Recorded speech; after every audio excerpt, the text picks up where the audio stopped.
en las Escrituras, especialmente en el Evangelio de Lucas, como les dije, hay varias historias de Jesús interactuando con los ricos y hay una en particular donde se nos cuenta una historia de un rico visionario, como mi amigo. Y quiero invitarlos a que vayan, porque esta va a ser la primera historia de la interacción entre Jesús y ricos o gente que quería ser rica, que nos van a dejar grandes lecciones para nosotros. No solo lecciones con el dinero, pero lecciones espirituales. Y esta historia está en Lucas capítulo 12, por favor. Quiero que vayan a Lucas capítulo 12. Y vamos a ver hoy la historia de un rico visionario. Lucas 12, de versículo 13 al versículo 21. ¿Ok? Lucas 12. Les voy a explicar qué está sucediendo para que haga más sentido la historia. Miren, Lucas tiene 24 capítulos. Del capítulo 1 al 9, todo lo que se nos dice del 1 al 9, lo que se nos dice de Lucas 1 al 3, resume el nacimiento, infancia y juventud de Jesús. Y en el capítulo 3 se nos presenta el bautismo del Señor Jesús. Y desde el capítulo 4, con la tentación de Jesús, hasta el capítulo 9, en esos capítulos, 4, 5, 6, 7, 8, 9, en 6 capítulos se resumen 3 años de ministerio de Jesús, mayormente en el norte del país, que en ese tiempo se llamaba Galilea. Y a partir del final del capítulo 9 hasta el final del Evangelio se nos relata lo que pasaron en las últimas semanas de su vida. Aquí estamos en el capítulo 12. Lo que está sucediendo aquí es lo que Jesús hizo y lo que Jesús dijo camino hacia Jerusalén, donde va a morir. Jesús ya sabe que va hacia la cruz. Le quedan pocas semanas de vida. Así que todo lo que tú lees en Lucas 10 en delante, todo eso Jesús lo hizo y lo dijo pensando en la cruz, pensando que le queda poco tiempo. Cuando tú sabes que te queda poco tiempo de vida, tú no malgastas tu tiempo en cosas superficiales. Tú lo inviertes cuidadosamente. Y lo que le vas a decir a la gente que tú aprecias son cosas que de veras valen la pena. Si tú supieras que te quedan pocas semanas de vida, no le vas a hablar a tus parientes para decirle, échenle agua a las macetas, ¿verdad? No, tú vas a pensar muy bien que le digas cosas que no lo olviden y que cuenten cuando tú ya no estés. Esta historia es una de esas. Una historia muy importante para Jesús, para los que lo están siguiendo, puedan pensar en las mejores decisiones. La historia yo la resumo en 3 momentos, 3 partes. Miren, la historia va desde el versículo 13 hasta el 21. Hay una primera parte donde Jesús va a dar una respuesta, diga respuesta. Un hombre viene con Jesús y le hace una petición y Jesús le va a dar una respuesta al hombre en los versículos 13 y 14. Y después Jesús va a dar una orden, diga orden. Respuesta, orden. En el versículo 15 Jesús va a aprovechar lo que el hombre le pide y lo que él le responde para dar una orden a todos los que estaban ahí presentes, que eran muchos. Versículo 15 la orden. Y finalmente, del versículo 16 al 21, Jesús va a contar una historia, diga historia. Va a contar una historia para remachar bien lo que acaba de decirles. Así que, una respuesta, una orden y una historia. ¿Están listos?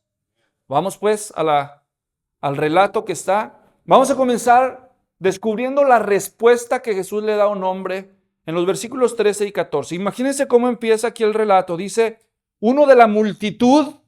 ¿Cuánta gente te imaginas tú que debe de haber para que se cuente como multitud? A ver, les pregunto. ¿Cuánto les gustan? ¿10? ¿100?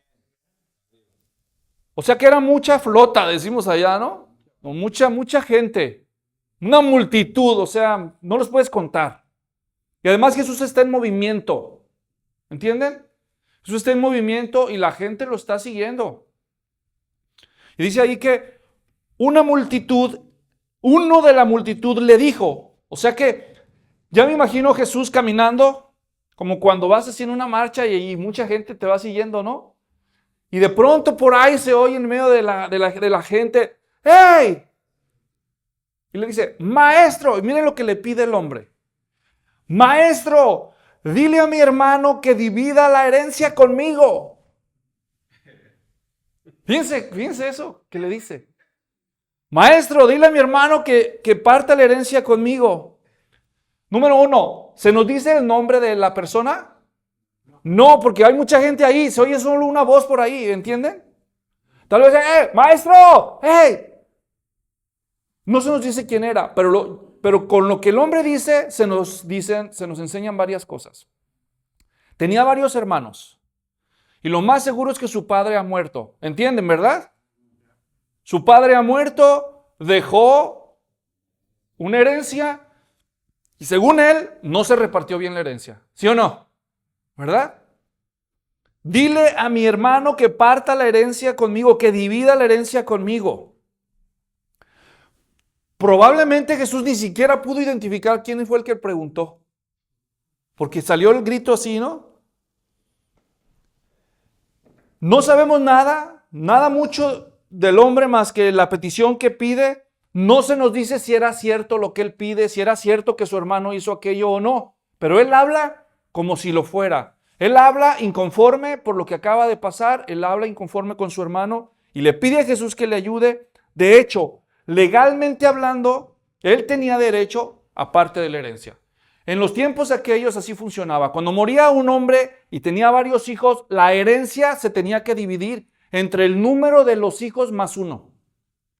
Y ese uno se le daba al primogénito. O sea que el primogénito siempre recibía una doble porción de la herencia. Por ejemplo, si hubiera tenido 2 hijos nada más, la herencia se hubiera dividido entre 3 y al mayor se le da 2 partes y al menor 1. Pero si hubiera tenido 10 hijos, entonces la herencia se divide entre 11. Y a cada uno se le da su porción y al mayor se le da la otra. ¿Están entendiendo? Por alguna razón que no sabemos, este hombre está inconforme. Y dice que quiere que Jesús le ayude a que le den la parte de la herencia que según él le toca. O sea que este hombre tiene un pleito con su hermano por dinero. ¿Alguna vez has visto eso? Oh, cuando el dinero se mete, como dice el refrán, hasta en las mejores familias. Es increíble ver cómo personas, cuando se trata del dinero, están dispuestos a pelear hasta con sus propios hermanos. Es más, estoy seguro que ustedes conocen gente que están peleadas por una herencia o por un bien y eran buenos hermanos, buenas hermanas, buenos primos, buenos parientes, pero no se pudieron poner de acuerdo por el asunto del dinero y ahora están enemistados. Tal vez no se hablan, están resentidos y están indispuestos a hacer la paz. Todo por dinero. Y quizás tú seas alguno de ellos. Quizás tú tienes un hermano o un pariente con el que tú estás enojado. Porque sientes que ha sido injusto, que ha sido abusivo, que ha sido gandalla, hubiéramos dicho nosotros. Y que se aprovechó de la situación de manera ventajosa. Entonces escucha lo que Jesús va a decir. Ahora, básicamente, miren lo que está pasando aquí. Lo que el hombre está diciendo de manera muy sutil y escondida es esta. Jesús, yo necesito mi dinero. Y yo vine hasta aquí, yo te ando siguiendo, porque yo quiero que tú me ayudes a conseguir más dinero. Fíjense. ¿O no? No, díganme cómo lo entienden ustedes. Cualquiera hubiera visto al hombre, entre esa multitud hubiera dicho, oye, ¿dónde anda Luis? Ando buscando a Luis. No, no está. ¿Dónde fue? Fue a trabajar, fue a la labor o al taller. No. Hoy fue a oír a Jesús, anda allá detrás de Jesús. Jesús, sí, el profeta, el que anda pasando por aquí. No le hagas. Ya se convirtió. Pues se fue. Si cualquiera hubiera dicho, este cuate anda ya siguiendo a Jesús, ¿no? Pero lo que no sabían es por qué lo andaba siguiendo. Cualquiera hubiera dicho, no, pues quiere aprender de la palabra de Dios, quiere oír la voluntad de Dios para su vida, quiere descubrir quién es Jesús realmente. Pero la verdad es que no. Lo que este hombre quería es aprovechar a Jesús para sacar más dinero. Eso es lo que él quería. Y fue a la iglesia para conseguirlo. Bueno, no había iglesia, ¿no? Pero fue donde la gente se juntaba para oír de Jesús. Ahora Jesús ya no anda así. ahora lo asociamos con las iglesias. Esto nos enseña que hay mucha gente que dice que anda en pos de Jesús, pero lo que realmente anda buscando es conseguir más dinero. Y creen que Jesús existe para que ellos puedan conseguir más dinero. Hasta le han puesto un nombre a esta corriente. Quizás algunos de ustedes la han oído. Se llama el Evangelio de la Prosperidad. La teología de la prosperidad. Es una idea que muchos que dicen ser cristianos tienen y muchas iglesias se dedican a eso. De tratar de prometerle a la gente que lo que Dios más desea en esta vida, es más, a lo que vino Jesús aquí, es a bendecirte económicamente. Asegurarse de que tú consigas tus sueños materiales. Pero quiero que ustedes escuchen lo que Jesús va a responder a la petición del hombre. Porque el hombre ya presentó su petición, ¿sí o no? Y en pocas palabras lo que el hombre quiere es que Jesús lo ayude a conseguir más dinero, ¿sí o no? Pues oigan lo que Jesús va a responder. Y ya lo vieron, ¿no? Ahí en el texto. Jesús le responde en el 14, ¡hombre! Le dijo Jesús. ¿Cuántos hombres hay aquí? Como 3. Despiertos. ¡Hombre! Le dice. ¡Hombre! Le dijo Jesús. Y luego Jesús le responde con una pregunta. Dicen que uno no debería responder con preguntas, pues Jesús le responde con una pregunta. Y quiero que ustedes disciernan, usen su intelecto para descubrir si la pregunta que Jesús va a usar para responderle al hombre significa sí te voy a dar lo que me pides o significa no te voy a dar lo que me pides. Porque Jesús le dice, ¿quién me ha puesto por juez o árbitro sobre ustedes? ¿Que entonces a qué suena eso? No, sí se manchó tu carnal, no. A ver, dale su parte, ándale. O es un no, ¿a qué suena más? ¿A sí o a no? No. Pues tienen razón, porque eso es no. Nada más que se lo presenta en forma de pregunta. Jesús le está diciendo al hombre, no. Y se lo está diciendo de dos maneras creativas.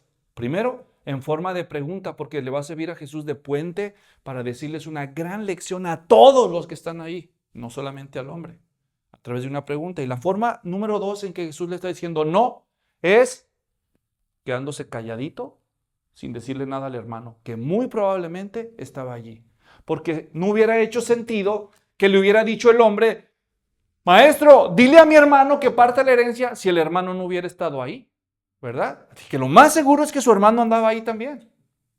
Pero Jesús a su hermano no le dice nada. O sea que no le siguió la corriente. Por el contrario, fíjense la pregunta que le suelta, ¿no? Jesús le dice al hombre, ¿quién me ha puesto por juez o árbitro sobre ustedes? ¿Quién? ¿Y qué significa eso básicamente? Yo no vine aquí para servirles de juez en asuntos civiles o económicos. ¿De dónde se te ocurre semejante cosa? O en palabras más simples, yo no vine a hacerte más rico. Si alguien estudiara esta historia bien, como lo estamos haciendo aquí, en estas iglesias o en esos movimientos que le prometen y le garantizan a la gente que lo que Dios más quiere es hacernos ricos, yo no sé cómo entienden esto. Porque Jesús está diciendo claramente, ¿quién te dijo que yo vine a hacerte rico? Órale, baldazo de agua fría. ¿Cuánta gente hay en la iglesia que parece cristiana, pero en realidad anda detrás de Jesús a ver qué le saca, a ver qué consigue? Y Jesús ahora, desilusión, ¿no? Para el hombre. ¿Se imaginan? Tal vez se levantó temprano. ¿Dónde vas, viejo? Voy a ir allá con Jesús. Él tenía el plan en mente. Y se topa finalmente con Jesús y le dice, ¿quién me puso a mí como árbitro? O sea, le está diciendo, no le voy a decir eso. Yo no vine para hacerte rico. Yo no vine para que tu herencia aumentara. Yo no vine a eso. Jesús no vino para que tengamos más herencia, más dinero, más ganancia material. ¿Se imaginan la desilusión, la vergüenza que debe haber pasado el hombre después de eso? Por eso yo me pregunto, ¿por qué busca mucha gente al Señor? ¿Ah? Bueno, ¿por qué lo buscas tú? ¿Por qué lo buscas tú? Aquí el problema es el dinero, ¿no? Hay gente que busca a Jesús o va a las iglesias porque tiene deudas, porque tiene urgencia, necesidad económica. Pero hay otros que buscan a Jesús porque tienen una crisis matrimonial, porque se están divorciando, porque tienen un hijo en las drogas, porque tienen un problema migratorio. Ahora, ¿es malo buscar ayuda en todas estas cosas? No, todos debemos buscar ayuda en las cosas, pero uno debería de preguntarse, si Jesús no vino para hacer rico a esta persona, entonces, ¿a qué vino Jesús? Esa es la pregunta que uno debería de hacerse. ¿A qué vino Jesús? ¿Para qué Jesús ha sido puesto aquí? ¿Verdad? ¿Para que yo tenga un matrimonio más feliz? ¿Una crianza más exitosa? ¿Una empresa más prestigiosa? ¿Una herencia más cuantiosa? ¿Un ingreso? Ninguna de estas cosas necesariamente son malas. ¿Pero a qué vino Jesús? Es la pregunta clave. Ahora Jesús va a aprovechar lo que acaba de decirle al hombre y va a voltear y ahora les va a hablar a todos. O sea que va a usar lo que acaba de decirle al hombre para darle un mensaje a todos. No digo un mensaje, una orden. ¿Qué es una orden para ti? No es un consejo, ¿verdad? No, pues si quieren, ahí verán ustedes. No. Observen las palabras de Jesús. Pasamos número 2 a la orden, versículo 15.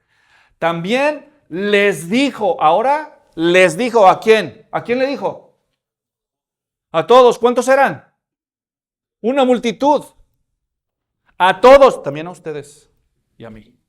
¿Ok? Porque no crean que estas cosas se escribieron nada más para ellos. Se escribieron para nosotros, ¿o no? ¿Verdad? También les dijo, fíjense, dos órdenes y una razón para las órdenes. Número 1, les dice, estén atentos. Si tú tienes Reina Valera, probablemente dicen, miren, porque lo que dice ahí en el idioma original realmente es eso. Mirad, miren. Y es un llamado a prestar atención.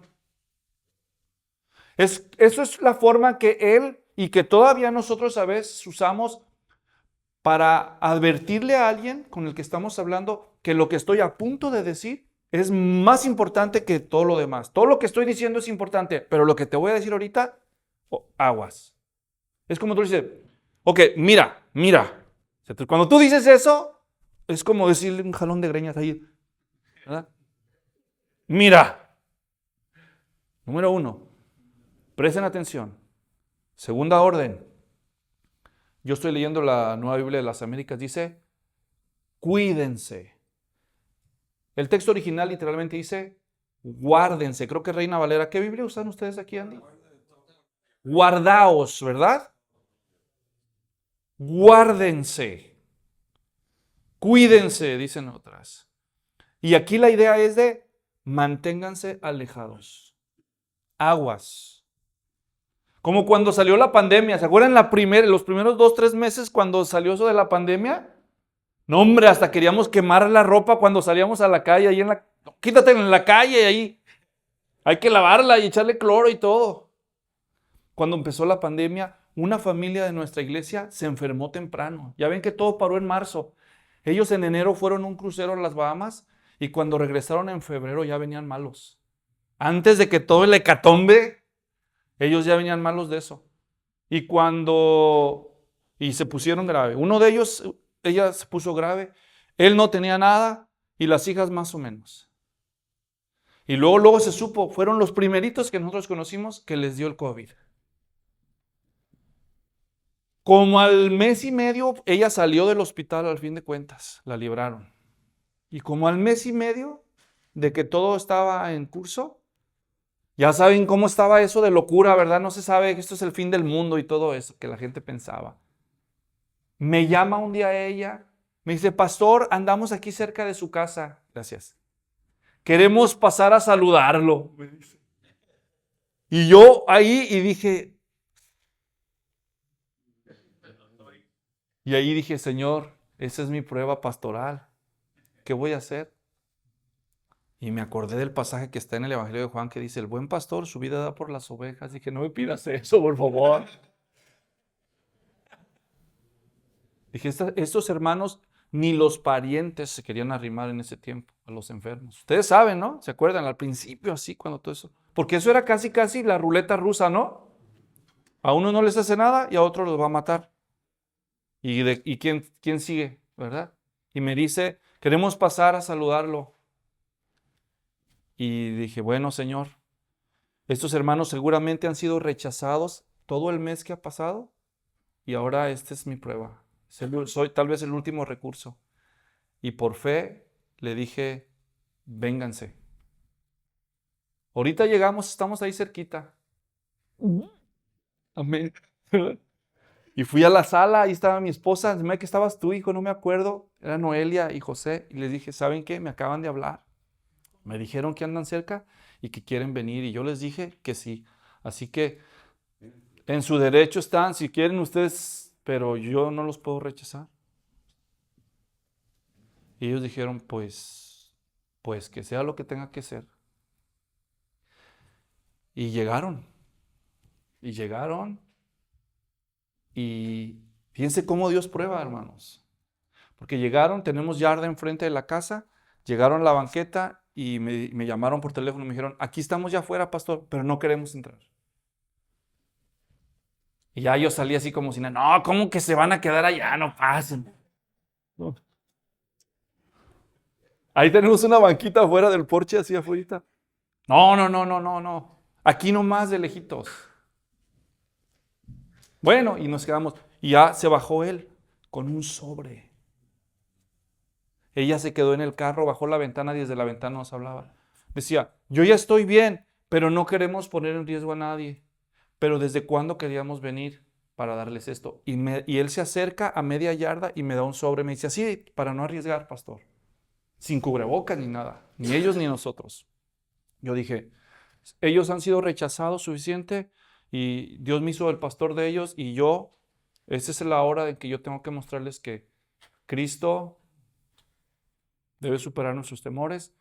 Claro que no se trataba de arriesgar, pero ¿saben qué querían? Darme una ofrenda, hermanos. Fíjense, a eso iban ellos, a darme una ofrenda. ¿Por qué? No lo sé, no les prediqué ni nada. Y se fueron, nada más a eso iban. No, ahí me tienen lavando los billetes, hermanos. Confieso, ¿verdad? Hermanos, cuando estaba eso, uno hacía lo que pudiera para guardarse lo que dependa de uno, de la muerte, ¿no? Y aquí Jesús está diciendo, hey, miren, guárdense de qué, ¿verdad? Guárdense de toda forma de avaricia. ¿Qué es la avaricia? ¿Alguien de ustedes sabe qué es la avaricia? La avaricia es el deseo por tener más. Más. Dicen que en los tiempos antiguos de uno de los primeros millonarios se llamó Rockefeller. Se apellidaba Rockefeller, el señor. Hasta ahí en Nueva York todavía vas y ahí está el Rockefeller Center.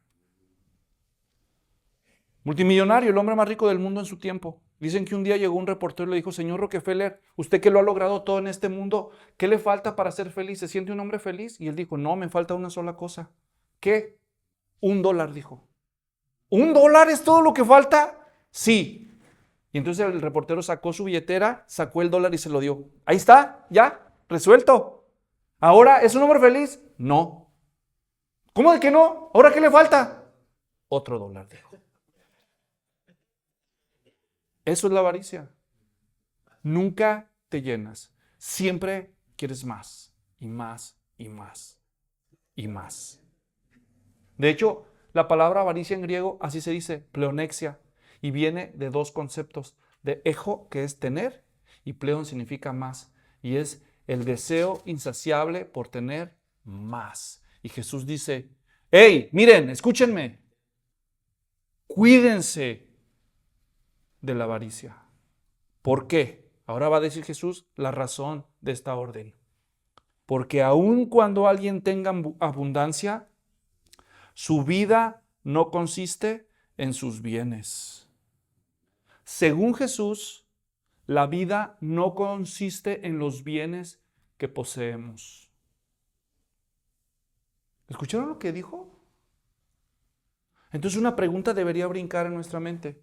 Si la vida no consiste en los bienes que tenemos, entonces ¿en qué consiste la vida? Si la vida no es eso, entonces ¿qué es la vida? ¿En qué consiste la vida? ¿En qué? Bueno, la vida no consiste en los bienes que tenemos. La vida consiste en conocer y amar a Dios. Ese es el concepto de la vida. ¿A qué vino Jesús? A revelarnos a Dios como realmente es y a mostrarnos que Él es el Hijo de Dios para que todos honren al Padre, todos honren al Hijo como honran al Padre. A que conozcamos a Jesús, a que tengamos una relación real y personal con Dios por medio de Jesucristo, para que lo sirvamos, para que lo amemos y para que disfrutemos de Él. Pero cuando ese amor y esa devoción y ese compromiso lo tenemos por las cosas materiales antes que por Dios, entonces eso, según Jesús, es avaricia. Y Jesús no vino a eso. Él vino a revelarnos al Padre, a mostrarnos la verdad y enseñarnos que solo a través de Él podemos estar en paz con Dios. Y para dejar las cosas claras, Jesús va a brincar de la orden a la historia y nos va a contar una historia de un hombre visionario, del versículo 16 al 21. Pero antes de entrar a ver la historia, yo quiero lanzar esta pregunta a tu corazón. ¿En qué consiste tu vida?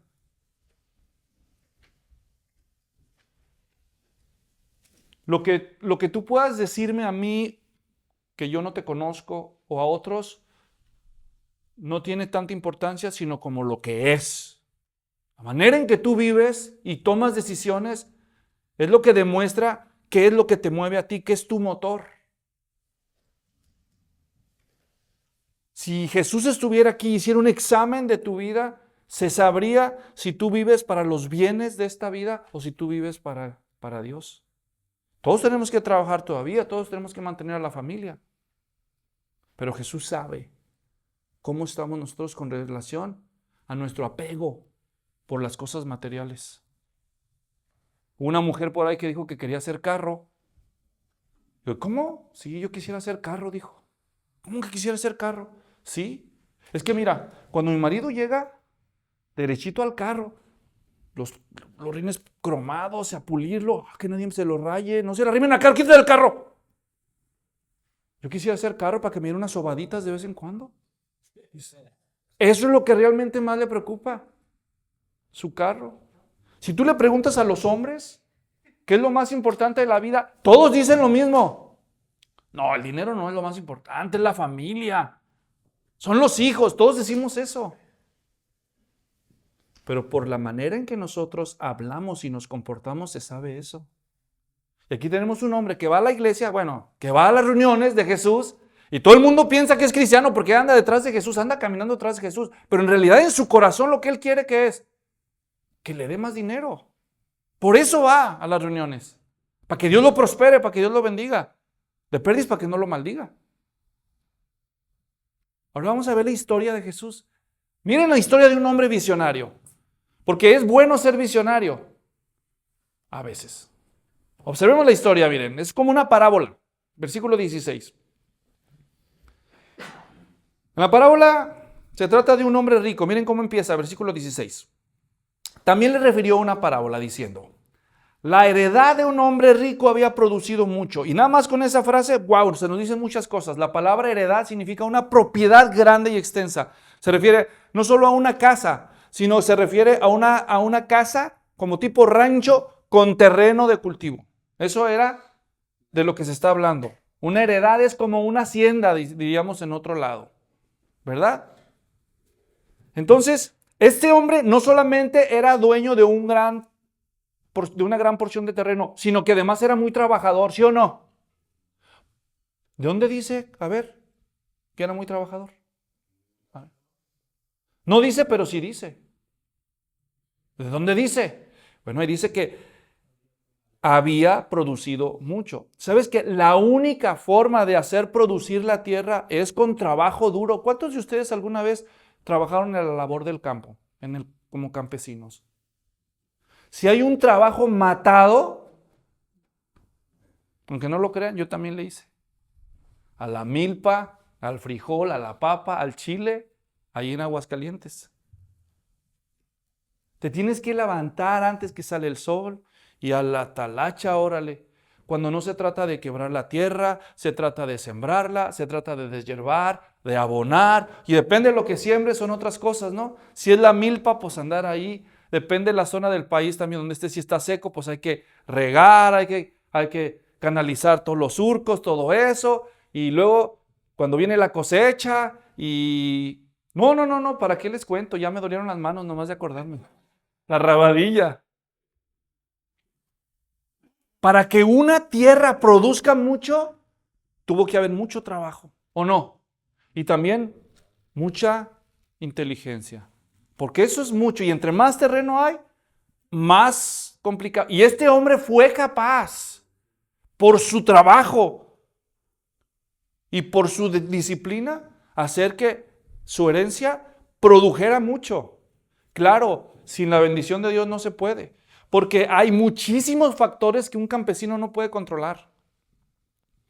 Cualquiera de ellos se altera y se pierde todo. Si llueve mucho, se puede perder todo. Si no llueve, se puede perder todo. Si siembras tarde, se puede perder todo. Si siembras temprano, son tantos factores.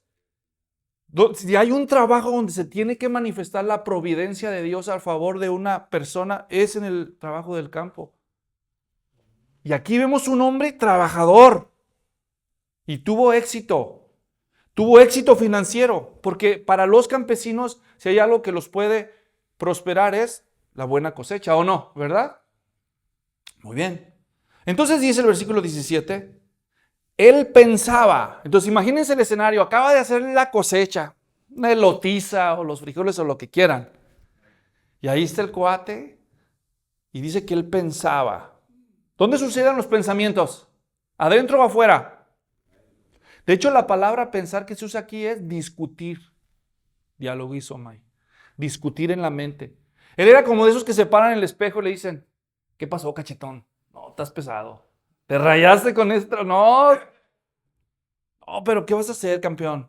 O sea, él solito se aventaba sus discursos, no, pero él solito se aventaba acá su diálogo, ¿no? Dice que él pensaba, pero realmente dice que él discutía con él mismo. Y fíjense lo que discutía. Estaba bien ocupado en la mente.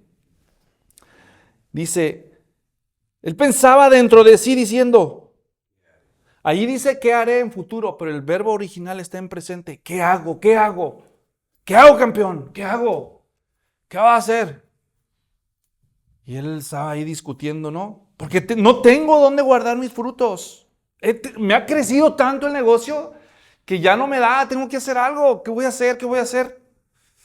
Y de pronto, así como cuando se te prende el foquito, ¿no? Versículo 18, dice, esto haré. Y se le viene una idea.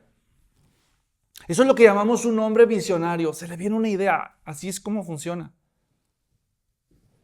Esto haré. Derribaré mis graneros. Los edificaré mayores. Y guardaré allí todos mis frutos y mis bienes. Tal vez tú has conocido gente así. Tal vez tú has tenido un amigo que te dice, hey compa, ven, te quiero enseñar algo. Súbete a la camioneta. ¿Qué pasó? Ven. Y te lleva. Y van por un camino así que tú dices, ¿pero a dónde me llevas? En medio del cerro, ya llevan como 35 minutos de curvas en pura terracería. Y tú dices, pues ¿a dónde me llevas? En medio de una montaña ahí de corralitos y tú dices, pues ¿hasta dónde me lleva este? Y al final llega puro monte, puro árbol, puro así, puro bosque. Y luego te dice, ¿qué crees? ¿Qué? Quiero que veas algo conmigo. ¿Qué? Mira, aquí voy a hacer un centro de retiros. ¿Qué? Sí, mira, aquí va a estar todo el pasto, la cancha aquí va a ser una cancha de fútbol. Y luego aquí vamos a hacer un santuario, bien machina así con unas 300 sillas. Y luego allá enfrente vamos a hacer una capilla para los hispanos. Y luego vamos a poner unas... Y el otro cuate dice, pues, ¿de qué fumó este? Si aquí puro árbol y puro cerro y llevamos aquí una hora en medio de la nada. Pero ¿a quién se le ocurre? Pues hay gente que se le ocurre. ¿O no? Miren, miren dónde estamos. ¿O no vieron ese camino? Pero antes de que estuviera, no había nada. Pero alguien lo vio. ¿O no? Y esa gente son visionarios, porque ellos lo ven antes que todos los demás. Y hasta te dicen, no, aquí voy a poner una alberca, y luego aquí va a tener unas piedras y que va a caer aquí el agüita. Y te lo platican así, tú dices, pobrecito, ya, tanta mota, ya. ¿O qué le pasó? ¿Anda en la esquizofrenia o algo? ¿Qué le pasa, pobre gente? No, es un don que Dios le da a algunas personas de ser visionarias. Y ven cosas antes que todos los demás. Alguien dijo que todo lo que existe se ha creado 2 veces. Una vez aquí o aquí y la otra vez con las manos. Y este hombre es uno de ellos y tal vez tú eres uno de ellos. Y si tú no eres un visionario, pues puedes intentar ser más visionario. Pero hay algunos a los que Dios les da ese don de ser gente visionaria. Y este hombre que nos está contando Jesús es uno de ellos, de los que no pueden estar tranquilos. Apenas está cosechando y ya está pensando en el siguiente proyecto. Y está diciendo, voy a derribar mis graneros y voy a construir los mayores. Y después, ¿notaron lo que dice? Y allí guardaré todos mis frutos. Es más que digo mis frutos y mis bienes. ¿Cómo que tus bienes? Sí, no, hombre, va a ser una nave que digo Amazon, mega Amazon. Ahí adentro, granero, todo. Ahí vamos a poner también nuestra mansión, nuestra casa, nuestro garage para 20 carros. Y empieza y dice uno, órale, eso es visión. Eso es pensar en grande. Y dice, o sea, él está pensando en grande, el lugar más eficiente que te puedes imaginar. Y luego dice en el 19, y diré a mi alma, o sea que él no solamente vio lo que quería hacer, sino que vio hasta el final, cuando ya terminara. Porque vean lo que dice en el 19, y diré a mi alma, alma. O sea que él está hablando como a él mismo, ¿no? Condenadote, cachetón, te la mereces. O sea, ya se va a premiar también, y todo está aquí, ni siquiera ha movido un dedo, ¿verdad? Alma, muchos bienes tienes guardados para muchos años. Repósate, come, bebe y regocíjate. Hay 2 formas, son 4 órdenes que él está dando a su propia alma en su sueño, en su visión. Repósate, come, bebe, regocíjate. Les voy a explicar algo de gramática, es un poco complicado. En el idioma original, que es el griego, hay 2 formas de dar órdenes. Una se llama un imperativo presente y la otra se llama un imperativo auristo. Les voy a explicar. Cuando es un imperativo presente, está diciendo que hay que hacer algo por tiempo indefinido. Y cuando es un imperativo auristo, hay que hacer algo una vez. Y en estos 4 órdenes en griego, el primero, repósate, y el cuarto, regocíjate, son imperativos presentes. O sea que él está visionando a futuro que al final, cuando todo el proyecto termine, el resto de su vida va a ser repósate, regocíjate. Ahora sí, campeón, tranquilo, porque de aquí para el Real, puro regocijo, puro disfrute de la vida. Y para empezar, y los 2 de en medio son imperativos auristos. Come y bebe. O sea que le está diciendo, lo lograste, campeón. Te lo mereces. Para eso trabajo. Ahora sí, a partir de ahora, te la llevas tranquilo y feliz. Y para empezar, una comida. Tráigame menú, tráigame la botella. Eso es más o menos la idea que está dando Jesús con la historia. Aquí empieza mi jubilación temprana. Tráigame menú. Tráigame la botella. Todo empieza con una cena. ¿Se pueden imaginar al cuate cuando estaba pensando todo eso? Él estaba aquí parado en la luna, pensando todo eso, se le escapaba la sonrisa, está diciendo acá voy a hacer la bodega, ya van a estar los borregos, no, hombre, qué bárbaro, es un fregón, Luis. No, hombre, ya ponen los carros y acá las motos. No, no, no, no, estás pesado, campeón. No, no, no, te lo mereces. Ahora sí, acabaste. Todo eso está pesando aquí. Yo creo que fue un largo rato que estuvo ahí pensando el de la historia que cuenta Jesús. Acuérdense que es una parábola. Quizás lo que no te esperas. Ahora, antes de ver lo que sigue, congelemos la escena. La forma en que se nos acaba de contar esta historia sirve de ejemplo para demostrar cómo la forma en que las personas piensan y la forma en que las personas planean y la forma en la que las personas hacen las cosas refleja lo que de verdad ellas creen. Congelen la escena. Acuérdense, Jesús, el enviado de Dios, le está diciendo a la gente. Y Jesús está interesado en hablarles cosas espirituales. Y en toda la historia que les acaba de contar, ni una vez en los planes de ese hombre, ni una vez entró. ¿Quién? Dios nunca entró en esa gran visión. ¿Se dieron cuenta? El pobre o el prójimo, ni una vez entraron en sus planes. Todos hoy, como me dijo un hombre. Mira, primero, ¿quién creen que puso? Primero yo, y después, y por último, y después también yo. Nos da risa a nosotros, pero sabemos que hay algunos que así piensan y que así viven. Y a veces hasta podemos decir que andamos siguiendo a Jesús en las iglesias y todavía se nota por la forma en que planeamos y celebramos que seguimos viviendo con esta filosofía en el corazón. Dios no tuvo ni una cuña en todo ese plan, mucho menos ayudar a su prójimo. Los dos primeros mandamientos, ¿verdad? Amar a Dios y a tu prójimo como a ti mismo, no cabían en los planes de Él. El número uno de todo ese proyecto, ¿quién era? Ahora sí, repósate, regocíjate. ¿Quién? Condenadote, te lo ganaste. O en versión más moderna, para eso trabajo, para darme mis gustos. Pero, fíjense el remate de la historia que Jesús está contando. Versículo 20, y ya estamos en la recta final porque yo sé que estamos sobre el tiempo, estamos todos cansados. Dice, pero Dios le dijo. Muchos de nosotros a veces vamos a la iglesia con la idea de que uno de estos días Dios me va a hablar. Háblame Dios, háblame Dios. Yo quiero ir a Dios que me hable. ¿Por qué no más a Andy? ¿Por qué no más allá? Háblame Dios. Ándale pues, querías que te hable, ¿no? Y Dios le dijo, ¿cuál es la palabra que sigue? ¿Qué le dijo? Necio. La palabra que usa ahí, afrón en griego, significa, fren en griego es mente y a es sin. Le dice insensato. También se puede traducir esa palabra, sin sesos. ¿Se acuerdan cómo empieza la historia? Que él discutía en su mente, piense y piense y piense.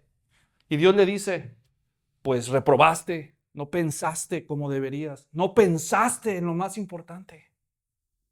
Toda tu ocupación pensando, no pensaste como debías. Necio. Y luego le dice, ¿cuándo? Esta noche.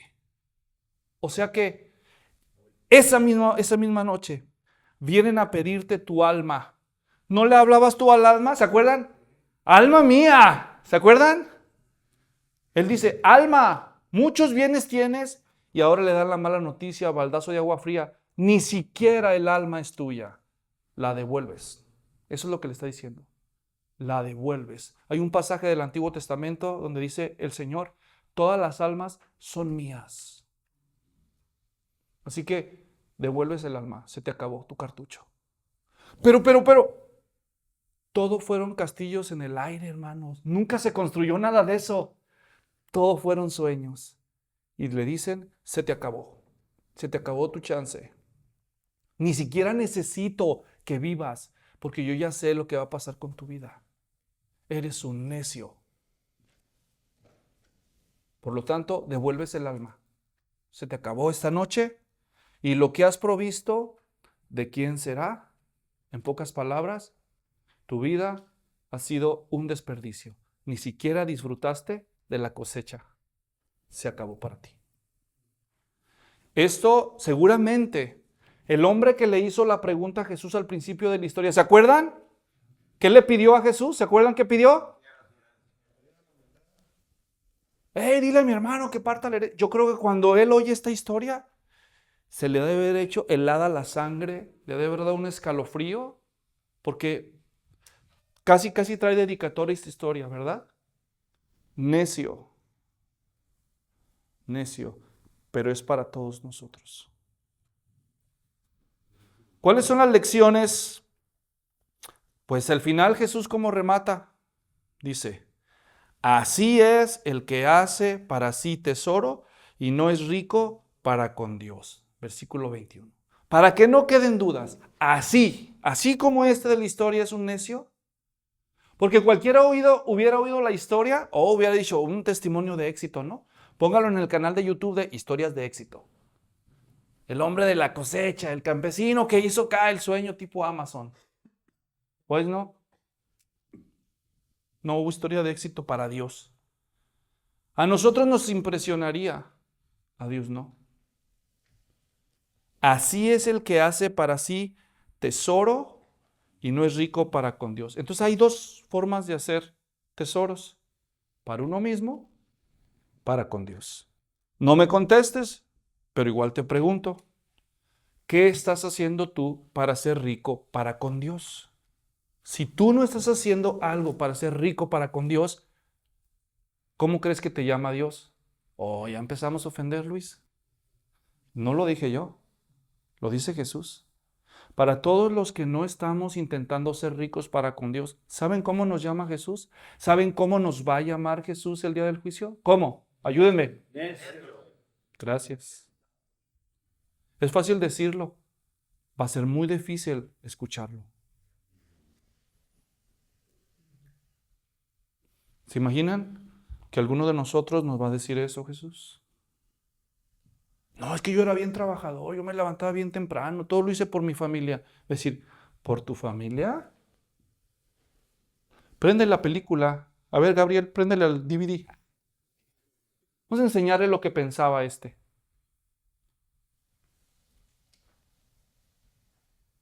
Horror, ¿verdad? Así que, lecciones. Número 1. ¿Cómo puedes ser rico para con Dios? Simple. Número 1.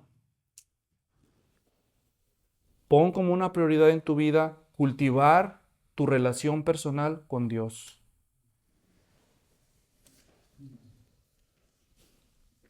Que tu estudio y lectura de la Biblia, que tu vida de oración sean de verdad una prioridad en tu vida. No, es que yo no sé leer. No, es que eso no es lo mío, estudiar no es lo mío. Ok, no hagas nada pues. ¿Quieres ser rico para con Dios? ¿Quieres conocer a Dios? Número 2, sé parte activa de una iglesia. Y lo son por lo que veo, o tal vez algunos invitados, pero que ir a la iglesia ahora no sea una tradición. Antes era tradición católica, ahora es tradición evangélica, pero sigue siendo una costumbre. Ya cumplí mis 90 minutos religiosos a la semana, ahora sí, vámonos, toda la semana para mí. ¿Es eso?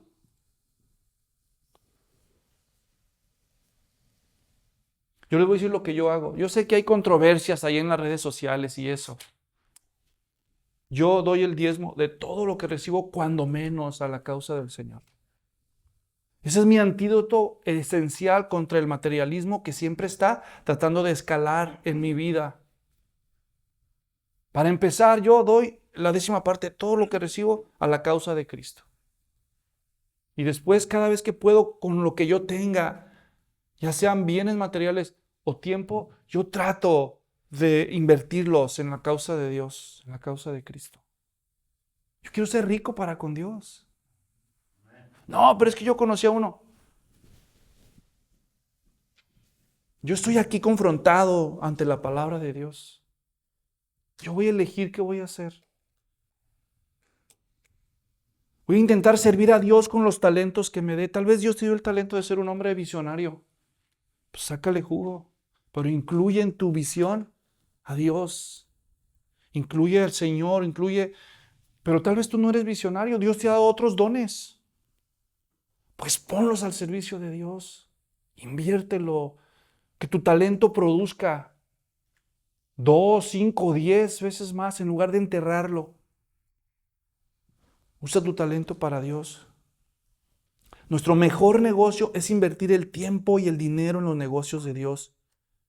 Para empezar, hay que arrepentirnos de nuestros pecados y poner nuestra fe en nuestro Señor Jesucristo. Porque a eso vino Él, a reconciliarnos con Dios Padre, no a hacernos ricos.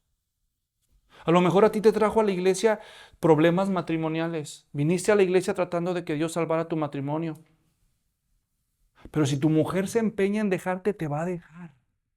Pero a lo mejor eso es lo que Dios iba a usar para atraerte a Él. Que Dios vale más que tu matrimonio. ¿Saben cuál es el peligro de ir a la iglesia? Porque buscas soluciones a tu matrimonio, porque tienes un problema con tu hijo, con tu negocio. ¿Saben cuál es el problema de eso? Que si Dios te concediera el milagro que le pides y el día de mañana tu mujer te perdona, todo se arregla, regresas a la casa y ya te espera con una cena romántica. Dices, ya estuvo, gracias Dios. Y Dios vuelve a salir de tu vida hasta el siguiente problema.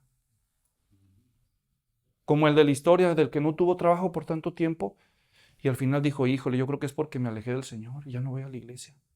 Dijo, Señor, dame un trabajo. Y le dieron una cita de trabajo y tenía que estar puntualito, pero había tanto tráfico y no encontraba estacionamiento que se le estaba a punto de hacer tarde. Dijo, Dios mío, perdóname porque me he alejado de ti, pero si me das un estacionamiento aquí en la puerta porque es mi última oportunidad para no llegar tarde, yo te prometo que vuelvo a la iglesia, es más, hasta te doy los diezmos. Y no había acabado de decir cuando se sale el carro que estaba estacionado en la puerta. Justo lo que él necesitaba. Y cuando lo ve salir le dice a Dios, no te creas, ya encontré uno yo.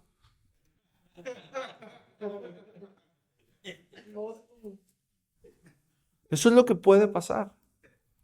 Cuando lo que te lleva a ti a la iglesia o a Dios es un problema temporal.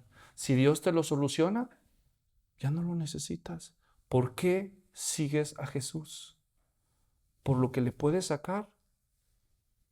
¿O porque Él quiere liberarte de la necedad? Y quiere poner a Dios en el lugar de tu vida que debe tener. Para que empieces a ser rico para con Dios y no un necio.